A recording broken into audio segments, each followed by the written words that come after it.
आज मैले first time पानीपुरीमा काँचो आँप युज गरेको थिएँ। यस्तो मिठो भएको थियो र हामीले चाहिँ यसरी बनाएको थियौँ।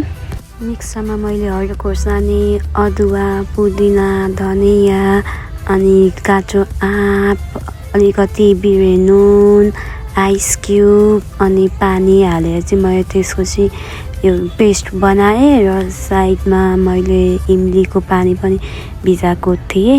मैले त्यो पेस्टलाई अनि बटुकोमा खनाएँ, साथै भिजाएको इमलीको पानी पनि त्यो पेस्टमा हालेर त्यसलाई एकछिन मिक्स गरेँ अनि इच्छाअनुसारको पानी हालेँ मैले। त्यसमा स्वादअनुसार नुन, भुटेको जिरा धनियाको धुलो, चाट मसला हालेर मजाले त्यसलाई मिलाएँ अनि हाम्रो पानीपुरीको झोल रेडी भयो। र साइडमा चाहिँ मैले आलुको फिलिङ बनाएर चाहिँ एकदमै सिम्पल बनाएको छु।